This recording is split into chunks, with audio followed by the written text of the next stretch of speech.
Last episode में हमने बात करी थी कि अगर राहुल को एक इन्वेस्टर मिल जाता है तो उसकी काफी हेल्प हो सकती है। और एक बार अगर राहुल ने अपने इन्वेस्टर को कमा कर दे दिया तो पैसे की कमी नहीं आएगी। पर मान लेते हैं राहुल अभी 18, 19, 20, 21 साल का लड़का है और वो पैसे कमा के नहीं दे पाता, उससे लॉस हो जाता है, फिर क्या? देखिए, ये जो दुनिया है ना, ये जितनी भोली जितनी मासूम दिखती है ना, उतनी है नहीं। मैं आपको ऑनेस्टली बताऊंगा, लोग बहुत कमीने होते हैं। एंड जब पैसे की बात आती है, मनी की बात आती है, सी मनी इज हार्ड अर्न्ड। मतलब लोग बड़ी मेहनत से पैसे कमाते हैं, जोड़ते हैं। मैंने आपको बताया था कई ऐसे लोग होते हैं जो 5-10 लाख रुपए इन्वेस्ट करते रहते हैं कि ठीक है पैसा ग्रो हो गया, बट आप लोगों को पहचानोगे कैसे कौन सही है कौन गलत है? जब लोग पैसे दे रहे हैं तब उन्हें आपके आइडिया पे, विजन पे यकीन है। पर अगर आपने उनका पैसा डुबो दिया, अगर राहुल ने किसी का पैसा डुबो दिया, फिर क्या होगा?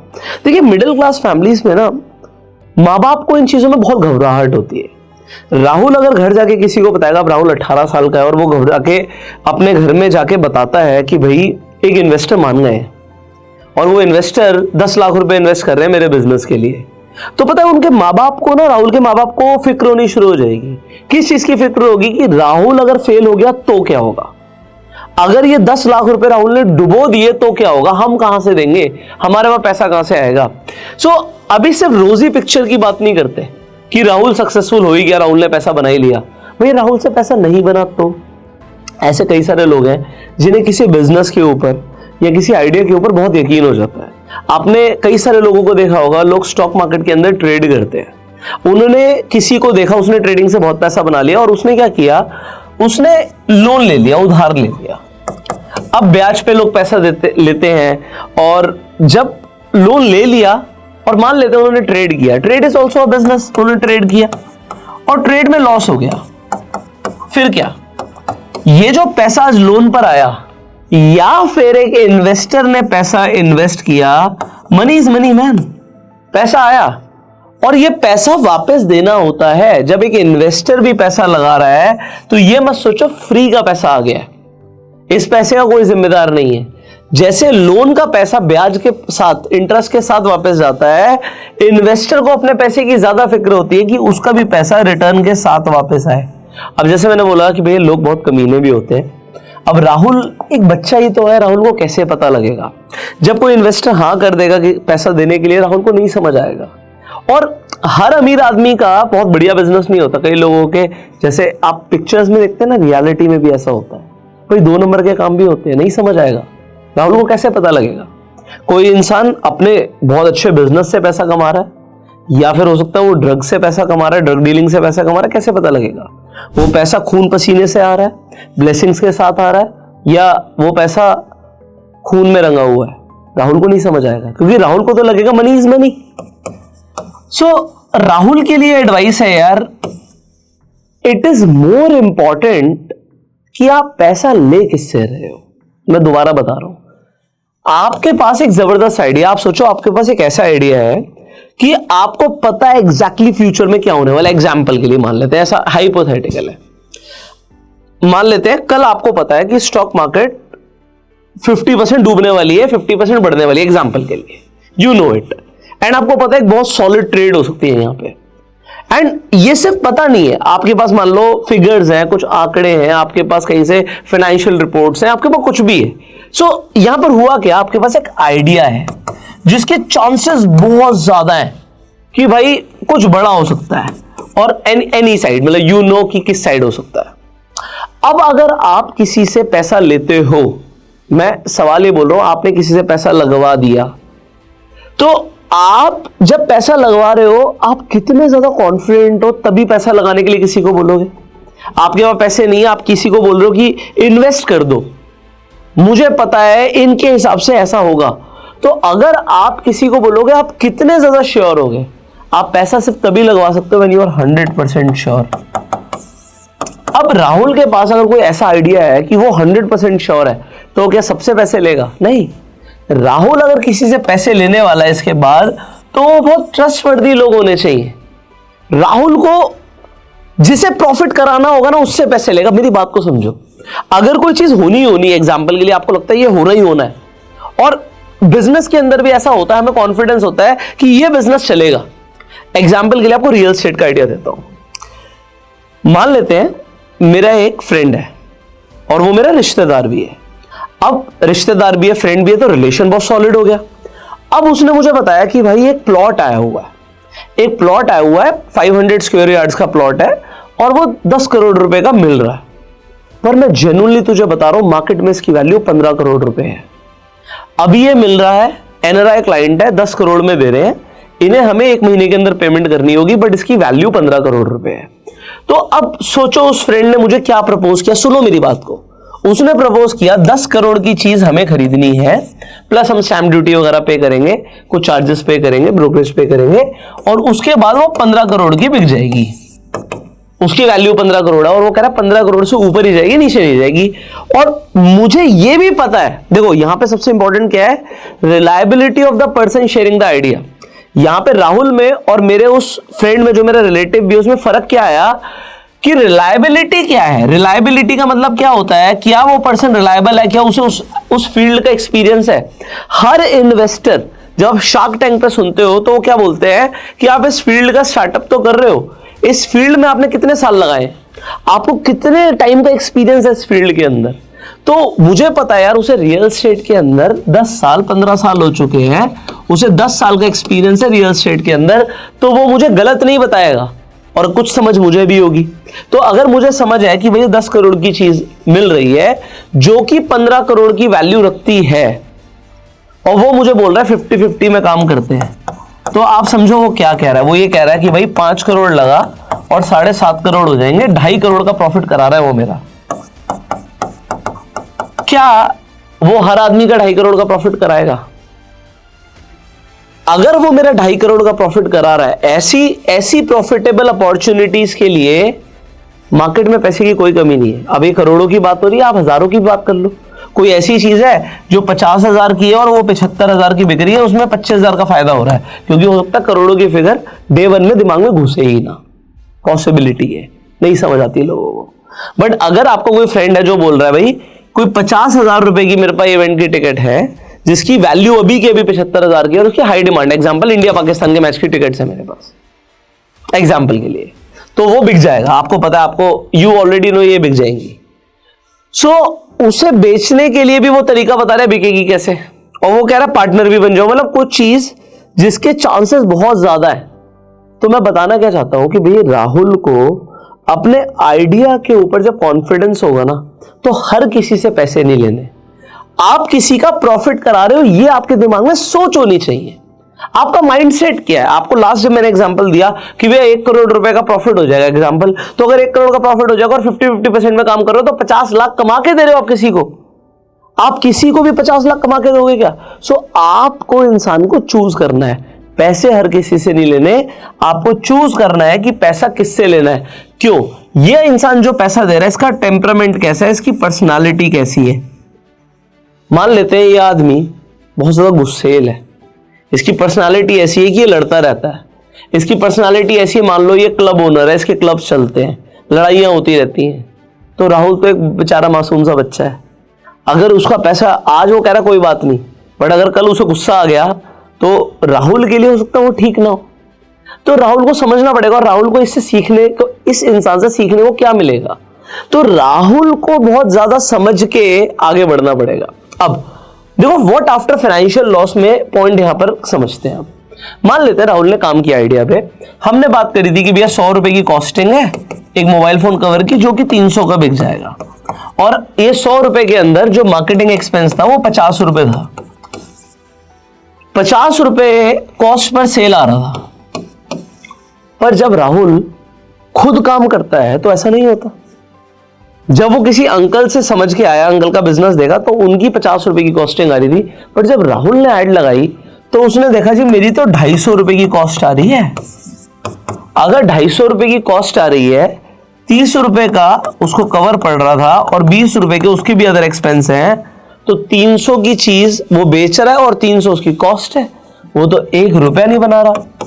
और अगर गलती से 250 की जगह 350 कॉस्ट चली गई तो जेब से पैसा देना पड़ेगा, और जेब से पैसा देना पड़ेगा तो इन्वेस्टर का पैसा खत्म।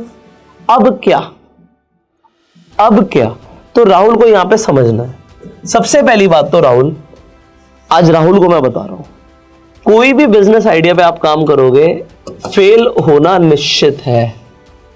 यह मतलब इसकी प्रोबेबिलिटी बहुत ज्यादा है।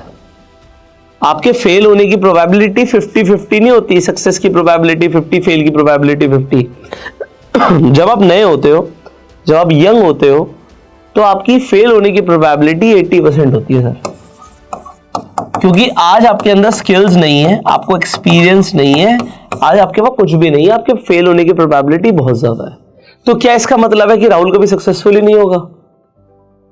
इसका मतलब समझो क्या है। इसका मतलब यह है कि राहुल जैसे अगर 10 बच्चे बिजनेस करने जाएंगे तो 8 बर्बाद हो जाएंगे, 8 फेल हो जाएंगे, 8 पैसा डुबो देंगे। राहुल जैसे अगर 8 बच्चे बिजनेस करने जाएंगे तो पैसा डुबो देंगे, और ये सच है। पर 2 होंगे जो सक्सेसफुल हो जाएंगे, बट इन 2 की मैं बात नहीं कर रहा। बात है इन 8 में से दोबारा से कितने लोग बिजनेस करते हैं। इन 8 में से जब दोबारा से बिजनेस करने की बात आएगी, सबके सब तो करेंगे भी नहीं, छोड़ देंगे। क्योंकि आपने ऐसी स्टोरीज मिडिल क्लास में जरूर सुनी होंगी, लोग बोलते हैं हमने भी एक बार बिजनेस किया था, हमने लगाए थे 50 लाख रुपए और फिर क्या हुआ, सब बर्बाद हो गया। अब हम नौकरी कर रहे हैं, हमारे ऊपर कर्जा भी हो गया, बिजनेस में कुछ नहीं रखा, कोई स्टेबल इनकम नहीं होती, कभी चलता कभी नहीं चलता। जॉब में हर महीने सैलरी आती है। मैंने टिपिकली बिजनेस फैमिलीज और मिडिल क्लास फैमिलीज में ना बहुत सारे डिफरेंस देखा है। अब बिजनेस फैमिलीज के बोल रहा हूं, मैंने आपको ये बताया था बिजनेस वो नहीं होता अगर आप अपनी दुकान पे जाके खुद बैठते हो और आपके बैठने से दुकान चल रही है, तो वो बिजनेस नहीं, वो सेल्फ एम्प्लॉयमेंट है। एक आदमी, मैंने एग्जांपल दिया हुआ है कि मान लो कोई आदमी कारपेंटर है, तो वो अपने को बिजनेसमैन बोलने लगता है। वो कहता है मैं किसी के यहाँ नौकरी थोड़ी कर रहा हूँ, खुद का काम कर रहा हूँ। खुद का काम सेल्फ एम्प्लॉयमेंट होता है। तो middle class family self employed को भी बिजनेस मैन समझती है। तो मुझे एग्जैक्टली याद है, एक माँ अपनी बेटी के लिए रिश्ता चाहती थी और उन्होंने क्या बोला, मुझे बिजनेस फैमिली में शादी नहीं करनी, कोई अता पता नहीं होता इनकम का, कभी आती है कभी नहीं आती, मुझे तो किसी की बढ़िया जॉब हो, सरकारी जॉब हो, से वहीं पे शादी करवानी। क्यों? क्योंकि हर महीने सैलरी आती रहेगी। हमने वो परेशानी देखी, हमारे हस्बैंड बिजनेस करते हैं तो हमने तो बहुत स्ट्रगल किया है।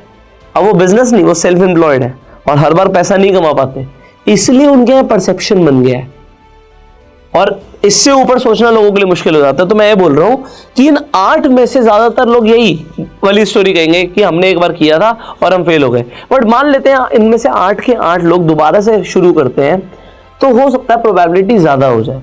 इस बार 8 में से 3 लोग, 4 लोग सक्सेसफुल हो और 4 लोग फेल हो जाए। पर मजा क्या है, आपको समझना पड़ेगा, राहुल हो सकता है 10 में से 2 लोगों में आए ना जो सक्सेसफुल हुए थे, वो उन 8 लोगों में से था जो फेल हो गए। बट राहुल को समझना पड़ेगा, उसे दोबारा से करना पड़ेगा, दोबारा से एफर्ट मारना पड़ेगा। अब यहां पर एक गोल्डन स्टेटमेंट दे रहा हूं, इसे लिख लेना। The faster you fail, the faster you succeed. मेरी हैंडराइटिंग के लिए मुझे माफ कीजिएगा, क्योंकि मैं हैंडराइटिंग क्लास नहीं ले रहा हूं। जितनी जल्दी आप फेल होगे ना, उतनी जल्दी आप सक्सेसफुल बनोगे। फेल तो होगे ही होगे, निश्चित है। आज आपने किसी का बिजनेस देखा, किसी का आइडिया समझा, आपको बहुत इंटरेस्टिंग लगा, आपने काम किया, आप फेल हो गए। और अगर आप किसी से पैसे लगवा रहे हैं, किसी का पैसा इन्वेस्ट करवा रहे हैं, देखो जिम्मेदारी आपकी है, ये समझना पड़ेगा। पर उस आदमी को क्लैरिटी दो कि भाई हो सकता है ये बिजनेस ना चले, ये बता के चलना पड़ेगा। फाइनेंशियल लॉस की जिम्मेदारी आप कह रहे हो कि भाई डेफिनेटली पैसा लग रहा है, बट जो इन्वेस्टर है उसे पता होना चाहिए कि राहुल जिम्मेदारी नहीं लेगा, क्योंकि राहुल के पास नहीं है। And Rahul should have nothing to lose, क्योंकि अगर राहुल को वो पैसा भरना पड़ेगा तो उसकी जिंदगी बर्बाद हो जाएगी। सो इंपॉर्टेंट क्या है कि आपको ये समझना पड़ेगा कि आप फेल हो गए, और आप जितनी जल्दी फेल होगे उतनी जल्दी कामयाब होगे। सो आपको मल्टीपल आइडियाज टेस्ट करने पड़ेंगे। होता क्या है, अब यहां से एक प्रोसेस समझते हैं।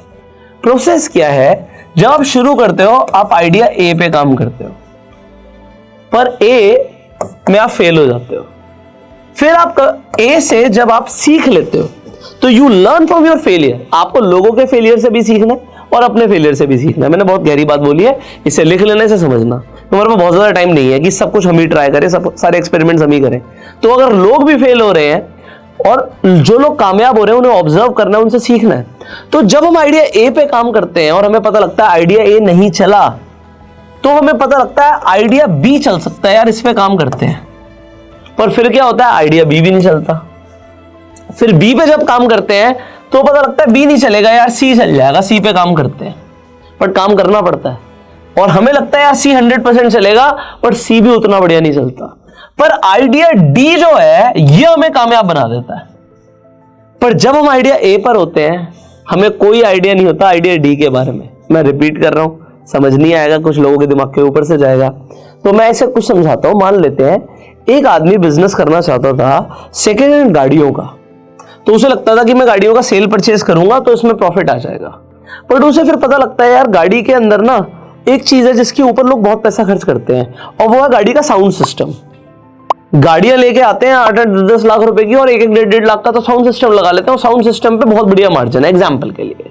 तो ये जो आइडिया बी है इसके बारे में कभी पता नहीं लगता जब आइडिया ए पे काम नहीं करता वो।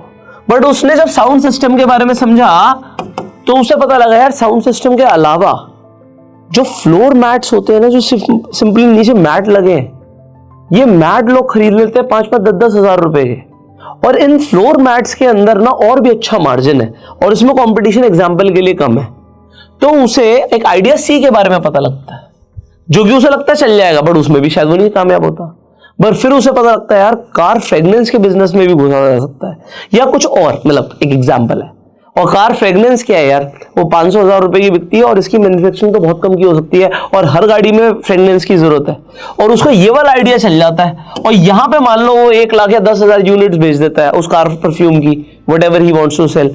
सो आपको पहले दिन नहीं पता था कि आपको ये बेचना था, ये काम करना था, एग्जाम्पल के लिए है। बट ये पता लगता है जब हम किसी बिजनेस के अंदर होते हैं। तैरना इंसान तब सीखता है जब वो स्विमिंग करता है पानी में उतर के। अगर हम बाहर खड़े रहेंगे और देखेंगे लोग ऐसे तैर रहे हैं ऐसे तैर रहे, नहीं होगा, आपको उतरना पड़ेगा। सिमिलरली अगर आपको कामयाब बनना है देन आपको फेल होना पड़ेगा सर, फेल होना पड़ेगा। आप क्रिकेट सीखने जाओगे, हर बॉल पे छक्का नहीं लगा पाओगे, बट एक दिन आएगा आप इतना सीख जाओगे कि ऐसे कुछ बॉलर्स होंगे जिन्हें आपको पता है यार मैं इसकी हर बॉल पे भी 6 मार सकता हूं, बट वो पहले दिन तो नहीं होगा ना। सिमिलरली यहां पर भी पहले दिन नहीं होता। अब मैंने आपको क्या क्या समझाया। नंबर 1, भाई आइडिया ए पे काम करोगे तो आइडिया डी के बारे में नहीं पता होगा, और आइडिया ए में फेल होने के चांसेस नए लोगों के लिए 80% है सर, तो फेल तो आप होगे। बट अगर आपको कामयाब होना है तो the faster you fail the faster you succeed. हमने ये भी बात करी थी, अगर आपको ये पता है कि किसी बिजनेस के अंदर आपको लगता है यार इसमें पैसा बनेगा, तो हर किसी से पैसा नहीं लेना। अगर आदमी ही नहीं समझ आ रहा, मैं बिजनेस पार्टनर बना रहा हूं और मेरा पार्टनर बढ़िया होना चाहिए, मैं हर किसी को पार्टनर नहीं बनाऊंगा। अगर मैं किसी को पैसा कमा के दे रहा हूं, मैंने आपको एग्जांपल दिया, मेरा फ्रेंड है, मेरा रिलेटिव है, वो मुझे बता रहा है, वो मेरा भला चाहता है, तो वो हर किसी को पैसे नहीं कमा के दे रहा। और सिमिलरली मैं हर किसी को पैसे कमा के नहीं दे रहा। जिसमें मुझे लगेगा कि यार ये चीज इसमें पैसा बनता है, तो बहुत लिमिटेड लोगों को ही बताया जाता है। तो ये चीज भी ध्यान रखी जाएगी आपको कि पैसा लेना है तो सबसे लेना, जो आदमी अच्छा नहीं लग रहा उसे पार्टनर नहीं बनाना। तो अगर एक आदमी मुझे पार्टनर बना रहा है तो हो सकता है मैं उसे पसंद आता हूं, या मैं किसी को पार्टनर बनाऊंगा तो मुझे वो आदमी पसंद आता है, अदरवाइज आप पार्टनर नहीं बनाओगे। ठीक है, हर किसी से पैसे लेना, और जब आप पैसे ले रहे हो तो क्लैरिटी, ट्रांसपेरेंसी, एथिक्स को मत भूल जाना। एक चीज ध्यान रखना, मेरे फादर हमेशा बोलते हैं, और ये पैसे के लिए बहुत इंपॉर्टेंट है। सो मेरे फादर को बहुत ज्यादा अंग्रेजी तो नहीं आती, बट एक अंग्रेजी की कहावत बहुत बहुत कॉन्फिडेंस से वो बोलते हैं that if money is gone nothing is gone. अगर पैसा गया कुछ नहीं गया। If health is gone something is gone. अगर सेहत चली गई फिर कुछ गया है भाई। But if character is gone everything is gone. तो राहुल के जो मॉरल्स हैं, उसका जो करेक्टर है ना, वो नहीं जाना चाहिए। पैसे के चक्कर में वो ये ना भूल जाए, कोई इंसान उसे पैसे दे रहा है, वो मॉरल से कॉम्प्रोमाइज ना करे।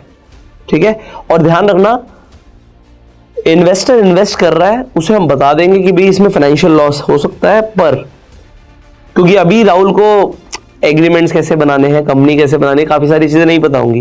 पर मैं आपको ये चीज़ बता रहा हूँ, जब आप किसी इन्वेस्टर से पैसे लोगे ना, वो आपको बोलेगा एक कंपनी बनाते हैं, प्राइवेट लिमिटेड कंपनी बनाते हैं, उसमें पार्टनरशिप करते हैं, एक पार्टनरशिप फर्म बनाते हैं, एक प्रॉपर एग्रीमेंट करते हैं। वो ज़्यादातर लोग ये सारी चीज़ें करेंगे। जो भी आप काम करें, आप बड़े सोच समझ के, संभल के कीजिएगा, बहुत इंपॉर्टेंट है। और पार्टनर हर किसी को मत बनाइएगा, बट सीखो लोगों से, सीखने का टाइम है। सो आइडिया, जब तक आपको ऐसा लगे यार ये आइडिया पैसा कमा के देगा, तभी लोगों से बोलना है, किसी से बोलना है कि आप मेरे आइडिया में इन्वेस्ट करो। और अल्टीमेटली यार एक बात बताओ ना, अगर कोई आइडिया इतना कामयाब कर सकता है कि उसमें कमाल के रिटर्न्स आ सकते हैं, आज हम क्यों पैसे के लिए किसी को बोल रहे हैं कि हमारे पार्टनर बन जाओ, क्योंकि शायद हमारे पास खुद पैसे नहीं है। बट जैसे आज मैं हूं, मैं किसी को अपना पार्टनर बनाना पसंद नहीं करता, क्योंकि मुझे ये चीज क्लैरिटी से पता है कि अगर आप पार्टनर बना रहे हो तो आप जवाबदारी भी आपकी है, वो सवाल जवाब भी आपसे कर सकता है, और आप उसे अपने लेवल पर भी लेके आ रहे हो। तो बहुत सारी चीजें हैं जो आपको लाइफ में समझनी है। अगर आपके पास खुद पैसे होंगे और आपको लगता है इस आइडिया पे पैसे बनेंगे, तो खुद के पैसे लगाएंगे ना हम। तो खुद के पैसे लगाने वो हम समझेंगे आगे वाले एपिसोड्स में, कैसे बनेंगे, कैसे लगेंगे, कैसे पैसा ग्रो होगा। पर ये एपिसोड बहुत इंपॉर्टेंट है। पता नहीं समझ आया नहीं आया आप लोगों को, बट मेरे हिसाब से बहुत इंपॉर्टेंट है। देखो, अब एक फाइनली है कि कई सारे ऐसे लोग होंगे जो इस वीडियो को इसलिए देख रहे होंगे कि अगर उनका फाइनेंशियल लॉस जिंदगी में हो गया तो क्या। देखो सर, होता क्या है कि यहाँ पे मैं ट्रेड से मैंने शुरू किया था, तो मैं यहाँ पे ही खत्म करता हूँ। लोग क्या करते हैं, जब वो कोई बिजनेस या ट्रेड करना शुरू करते हैं तो वो पहले लेस रिस्क पर होते हैं। वो ऐसे ट्रेड करेंगे जिसमें रिस्क कम है, और जब रिस्क कम होता है तो प्रॉफिट भी जो होता है ना, वो थोड़ा कम बनता है।